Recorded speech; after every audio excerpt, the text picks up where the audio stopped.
sorusu olan varsa alabilirsiniz.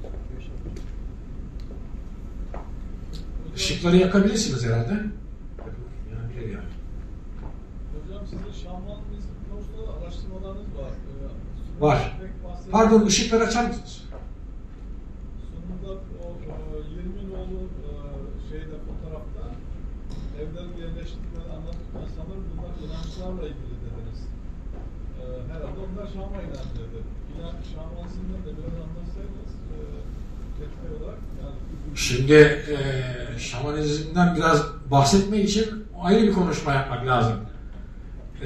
O kadar geniş konular ki bunların her biri yani her bir yani tabii normatif olarak yapıyorum şeyi bir sınıflandırarak belirli konulara yani konferansımızın başından da anlaşılacağı üzere mimariye eğildik evlerle ilgili olarak. Ama onların tabii inançlarla ilgili yönleri de çok. Mesela Türklerde bir ocak kültü var. Çok yaygın bir kült. Değil mi? Yani evlerin en önemli bölümleri de ocak. Yani bunun mitolojiyle de bağlantısı var. Mesela yani yine bir kısım evlerde veya çadırlarda töz dediğimiz inanılan ruhların şekilleri, suretleri var. Yani tabii şamanların kendi evlerinde yine kendi nesilleri var vesaire falan. Ama bunlar ayrıca anlatılması gereken şeyler. Biz tabii Orta Asya ve İç Asya'daki çeşitli gittiğimiz yerlerde yüzlerce şaman neslisi gördük. Şaman elbiseleri, hatta yeni şamanlarla tanıştık. Sorular sorduk, sohbet ettik vesaire falan ama bunlar ayrı ayrı konular olduğu için bunlara ayrıca zaman ayırıp mesela ben Şaman Doğulları diye konferans verdim bir yerde. Veya işte şaman elbiseleri diye. Hatta bazen bir tek şaman elbisesini anlatmak bile bir konferans konusu. Bunu daha önce mesela biliyor musunuz bilmiyorum. Ankara'da Dil Tarih Coğrafya Fakültesi'nde antropoloji bölümünde bir şaman elbisesi vardır. Muhtemelen ya Hakasya'dan ya da Altay'dan gelmiş Atatürk döneminde. Önce Etnografya Müzesi'ne, sonra oraya ders malzemesi olarak verilmiş. Onu bile bir saatlik konferansta tek başına anlatabilirsiniz yani. Onun için kitaplarınızın birinde var galiba hocam, değil mi? Evet, Türk Mitolojisi'nin Anahtarı isimli bir kitabım var. Evet, onun bir bölümünde o örnekten de ve diğer tabii örneklerden de bahsediyorum. Bu arada tabii burada anlatmış olduğumuz şeyleri çok daha geniş olarak veya ilişkili diğer konuları yayınlarımızda bulabilirsiniz. Temelde İslam öncesi Türk sanat tarihini ele aldığım Erken Devir Türk Sanatı isimli bir kitabım var. Ayrıca kurganları tek başına çalıştığım, ele aldığım eski Türklerin kutsal mezarları Kurganlar isimli bir kitabım var. Türk mitolojisinin iki versiyonu var. Birisi biraz daha akademik ve geniş versiyon olan Türk mitolojisinin ana hatları. Ayrıca bir de daha gençler için yazılmış böyle popüler bir şekli olan Türk mitolojisinin kısa tarihi adlı bir kitabım var. Onu da kullanabilirsiniz. Ayrıca sanatta, Türk sanatında sembolizm üzerinde de epey çalıştım. Hayvan sembolizmi. 2 ciltlik hayvan sembolizmine dair bir kitabım mevcut. Ve en sonda onun bir bölümünden ayrıntı geniş bir kitap olarak çalıştığım bir konu var. Bir Türk ikonu Börü adlı kitabımızda bu sene içerisinde çıktı. Ötüken Yayınları'ndan yani kurduğu taş devrinden Cumhuriyet'e kadar her türlü simgesiyle, her türlü inancıyla ve sanat eseriyle birlikte orada inceledim. Bunlara da konferansın dışında müracaat edebilirseniz çoğu Ötüken bir kısımda Alfa Yayınları'ndan çıkmıştır. Böylece kendiniz okuyarak da pek çok şeye ulaşmış olursunuz.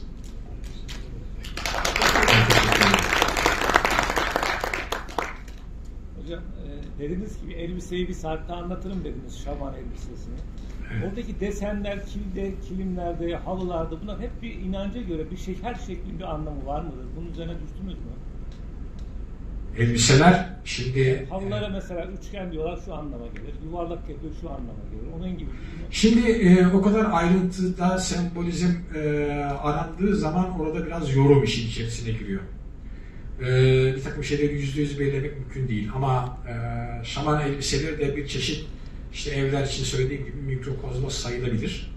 Ve ayrıca tabii bu elbiselerin bölgelere göre farklı şekilleri de var. Mesela Altay ve Hakasya'dakiler birbirine benzer ama Sibirya'nın değişik yerlerinde konuları benzemeyen çok farklı şaman elbiseleri de var.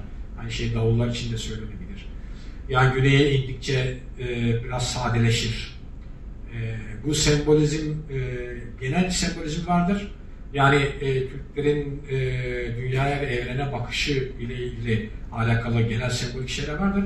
Ayrıca şamanın kendisinden kaynaklanan ve onun özel olarak ilişkide bulunduğu ruhlarla bağlantısından kaynaklanan kendine özgü semboller de vardır. Yani bunların hepsini ortaya koyabilmek, açıklayabilmek pek mümkün değil. Zaten şamanlar bu tür şeyleri söylemek istemiyorlar.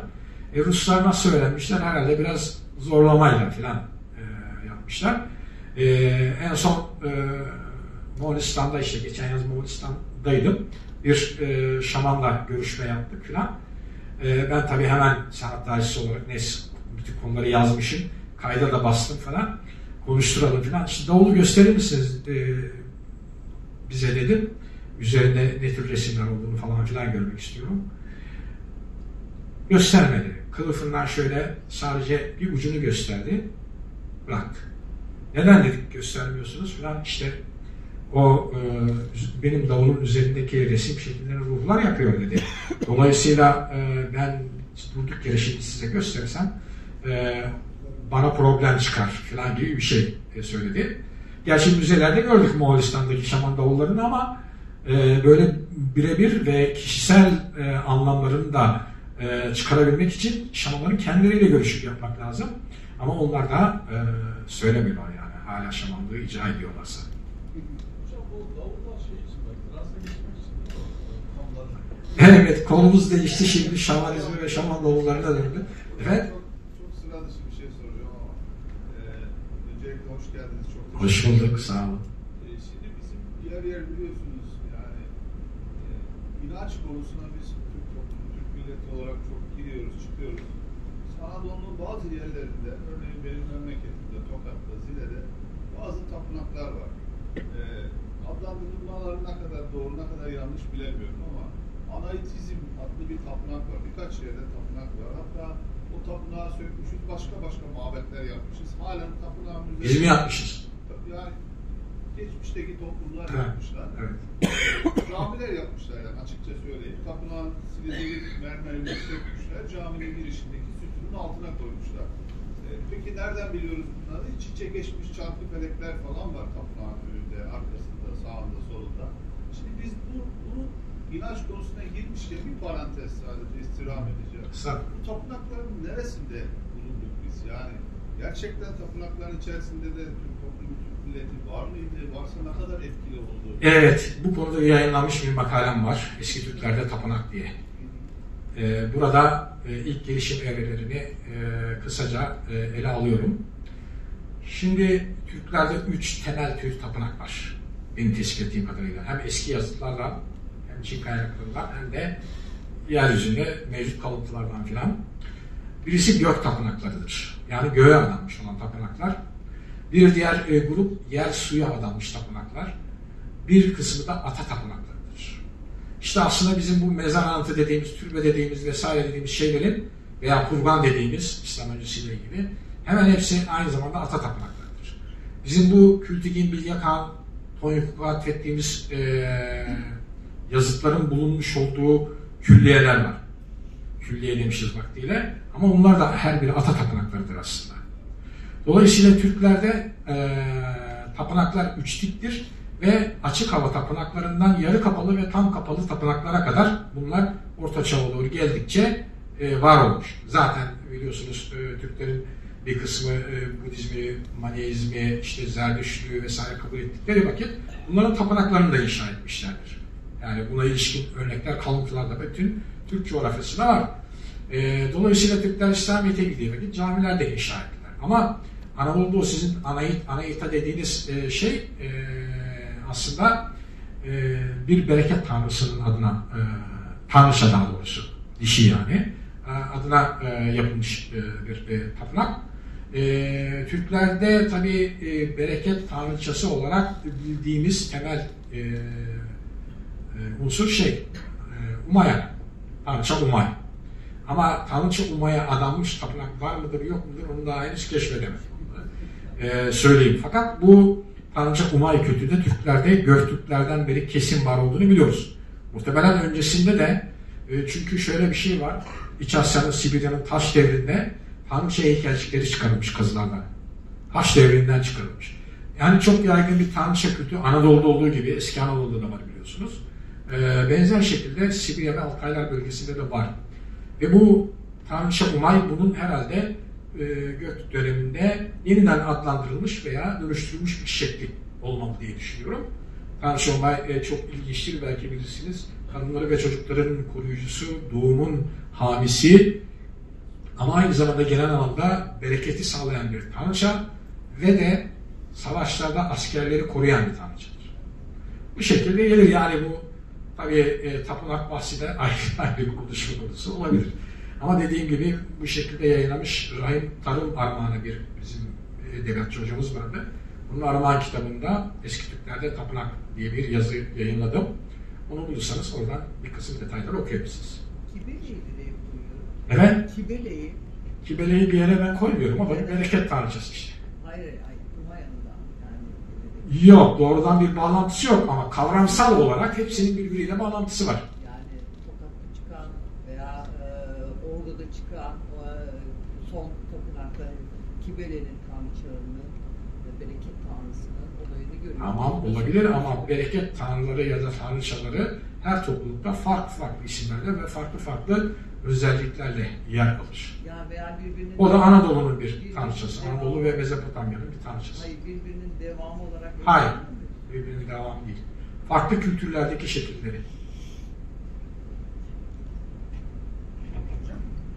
Buyurun. Bu levha 15'te şey demişsiniz. Ne demişim? Bir tane ocak var o köşede. Kenarında toprakla sıkıştırılmış. İşte insanlar orada ikamet ediyorlar, oturuyorlar. Günlük işlerini görüyorlar falan. Ben şeyimde çektim aldım milattan önce. 5000'li yıllarda ben şimdi Karadenizliyim hocam. Ben de Karadenizliyim bu arada. Hem de Ofluyum. Ben de Akçabatlıyım hocam. Şimdi ben çocukluğumda aynı şeyleri yaşadım hocam. Ortada bir ateş, hatta bilegi dediğimiz bir taş, yukarıdan aşağı bir kazan asılıyor dağılmazın içinde. Kenarında odundan kesilmiş böyle oturaklar, onların üzerinde, taşın üzerinde oturmak veya postların üzerinde.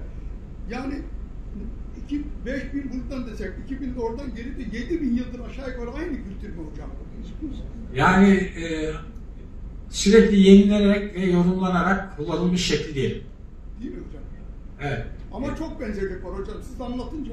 Evet. Ben bunları hasbelkader kendimce yazdım, notlarımı aldım. Hatta küçük bir not da kitap da oluşturdum kendimce. Çok güzel. Ben bunları oraya ilave edeceğim hocam. İsminizi zikrederek eğer izin verirseniz. Tabii canım. Zaten yayınlanmış şeyler çoğu. Çoğunu yayınladım yani. Kitaplarda, makalelerde de bulabilirsiniz. Teşekkür ederim. Rica ederim. Hocam ben bu şeyi merak ettim. Bitişik nizam, evler gösterdiniz ilk başta. Ve hani yukarıda... Ceytun yerleşkesinden. Onları diyorsunuz herhalde. Veyahut Mohenjo-Daro'da da aynı ve Çatalhöyük'te de öyle. Evet. O çok eski tarzlardan da. Bu tip bir yapılanmayı Kuzey Kafkasya'da görüyoruz. Yani dağlık bölgelerde yaşayan halklarda. Nasıl bir ilişki kurulabilir mi bu eski? Kurulabilir tabii. Yani şimdi şöyle arkeolojik devirleri ele alırken şöyle bir şey söyleyeyim. Her devirde mimari belirli bir şekilde teknikler oluşturuluyor. Sonra kısa sürede bu devrin Avrasya'sına yayılıyor. Dolayısıyla Kafkasya, Anadolu'ya ve Orta Asya'nın bir kesimine yakın. Tam arada bir nokta aslında. Hem Anadolu'dan bazı özellikleri almış olabilir, hem de Sibirya, Altaylar bölgesinden bazı özellikleri almış olabilir. Dolayısıyla her iki tipin unsurlarını orada da görebilirsiniz. Bir de yerleşik çoğunluklar, yerleşik bir alan. O yüzden tabii yerleşik alanlarda hem imkanlarından yararlanmak için evleri birbirlerine yakın yapıyorlar, hem de korunmak maksadıyla. Bugün bile biliyorsunuz yeni yerleşim yeri açıldığı vakit sırf adam kanalizasyonundan faydalanayım diyor, öteki eve yakın yapıyor binayı. Yani öyle düşünün, orada da o yüzden nüfus birbiri içerisine falan giriyor. Dediğim gibi hem dayanışma hem de korunma maksatlı olarak. Yani hala daha devam ettiriyorlar o yaşam tarzını dağlarda da, o yüzden merak ediyorum. Evet. Yani hala devam eden. Şimdi tabii dağlık meselesi ayrı bir kültür unsuru. Evet. Bildiğiniz gibi. Ve kutsal dağlar konusuna kadar inen bir şey var burada. Ve tabii atalardan gelen gelenekler nesiller boyunca aktarıldıkça bu da devam ediyor. Devam ediyor, evet. Su insanın hayatında yaşamsal olduğu için yerleşim hep sulak yerlerde, yani suyun olduğu, su kaynağının olduğu yerlerde olması gerekmez miydi? Yani çoğu yerde öyle zaten. Çölde kum içinde ev deyince ben orada kafam karıştı. Yani kum içinde ev, ama o Doğu Türkistan'dan gösterdiğim örnekti. Doğu Türkistan'da çok zengin yeraltı suları var. Bu yeraltı sularını karız dedikleri bir sistemle çıkarıp kullanıyor. Yani bu karızlar da dünyanın 8. harikası falan sayılıyor, onu da söyleyeyim. Kilometrelerce uzanıyor. Şimdi biliyorsunuz Doğu Türkistan coğrafyasının etrafında büyük, çok yüksek dağlar var. Kuzeyinde, batısında falan. Bir kısmı Tanrı Dağları, bir kısmı Alp Dağları gibi. Her neyse, o dağlardan gelen yeraltı suları çölün altında birikiyorlar belirli bir seviyede ve çok eski tarihlerden beri Uygurlar da aynı şeyi yapmış. Kilometrelerce giden bu kanalın üstüne kuyular açmışlar ve kuyularla aşağıya indirerek o suları alıp kullanmışlar. O yüzden mesela çölde ne derler, yeşillenmiş şehirler, alanlar oluşturulmuş. Hatta buralarda kavuk, karpuz, üzüm çok meşhurdur yani o bölgelerin. Bunları yetiştirmişler. Yani çölü vahaya dönüştürmüşler diyelim belirli yerlerde.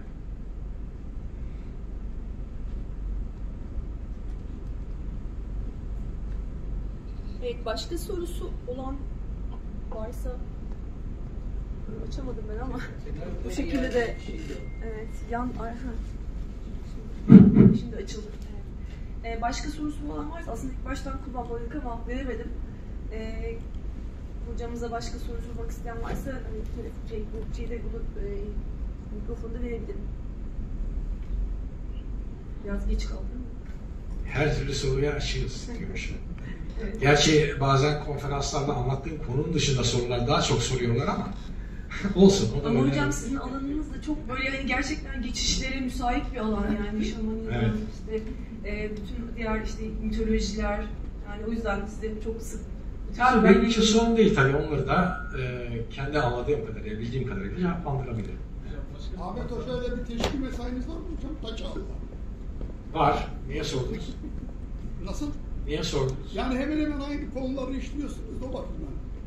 Ahmet Hoca siyasi tarih. Ha, siyasi tarih, evet. Ben siyasi tarih yapmıyorum. Gerçi o son zamanlarda sanat tarihine konusu kalmadı herhalde. Sanat tarihine biraz girmeye başladı ama o Göktürk döneminin Çin kaynakları üzerine çalışıyor ve bunları Türkçe'ye aktarıp yorumlamaya çalışıyor. Biz ise sanat tarihi arkeolojik kapsamında, yani sanat eserleri ve kültürel maddi kalıntıların üzerinde çalışıyoruz. Dönemler benzer olabilir ama materyal farklı. Rahmetli Somuncu olduğunda o ilk çıktık o şeyleri Orta Asya'da çekmiş olduğu kitaplar da bende mevcut hocam. Onları tabi 10 sene 15 sene önce satın almışlar. Ne güzel. Onlar bir albüm şeklinde yapılmış eserlerdi. Devasa kitaplar. Tabii Somuncuoğlu'nun o alanları bilimsel olarak çalıştığı falan yok ama onları yine de güzel fotoğraflarla, çünkü ekip de çekiyor fotoğrafları. Güzel fotoğraflarla bir albüm halinde bastırmış olması bayağı faydalı oldu. Biz de arada bir kullanıyoruz yani. Evet, posterleri de var hocam. Evet, posterleri de var. Başka sorunuz yoksa o zaman ben teşekkür belge... evet, bir neyse. Ama oradan söylememiz gerekecek. Şu an sesimi duyabiliyor musunuz? Ben duyuyorum. Bu insanların birbirlerine yakın yerleşme isteğinde olduklarını bütün çağlar tarih boyunca söylemiştiniz. Ben de katılıyorum.